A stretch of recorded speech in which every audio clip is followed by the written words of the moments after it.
any behavior which affects a woman's psychological, physical, sexual health is what we call as violence against women. And we know that this violence has an effect on women's health. Now, when you look at a girl child or a woman, unfortunately, these sort of violences are starting right from the pre-birth phase. Be it the sex-selective abortions, to be it the female infanticide, or sometimes battering of the pregnant woman when she's having a girl child. And when the girl child is growing up, we find that sometimes, unfortunately, this sort of incest and other behaviors against the girl child. And so nowadays we find cyber violence. And as the girl actually grows up to be a woman, we find that she's subjected to domestic violence, she's subjected to intimate partner violence, she's even subjected to all sorts of sexual violence, even forced pregnancy, forced abortions. All these are different types of violences which affects the women.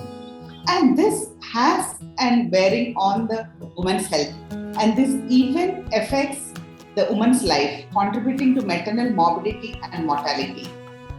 If we have to reach the SDG goals 2030, we have to definitely reduce the incidence of violence against women.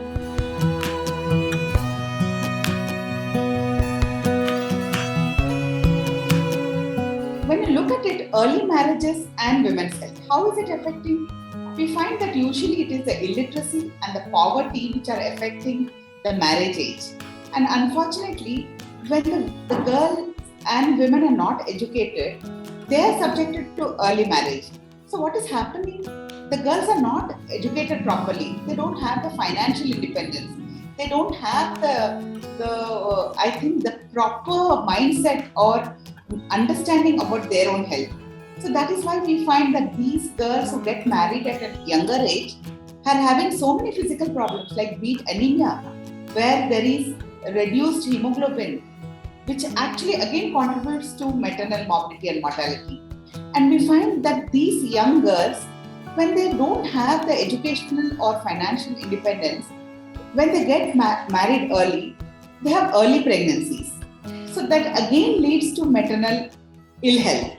So that is the reason why we as gynecologists taking care of women's health advocate marriage at an age when the girls are physically, psychologically and education-wise and financially more independent and more stronger, so that they'll be able to take on the responsibilities of marriage. Naturally, when the girl is more healthy, so when she gets married and she becomes pregnant, there are lesser problems in pregnancy. The pregnancy is more healthier. The baby who is born is also more healthy.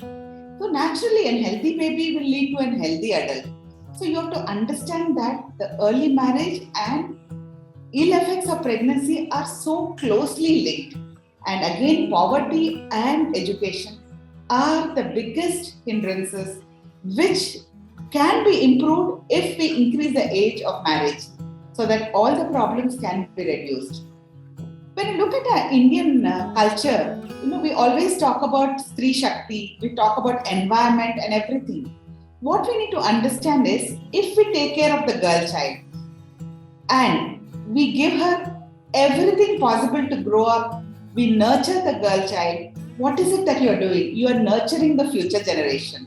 So it's so very important that we take care of the girl child who grows up to be a woman, who grows up to be a woman who is going to bring out the generation next.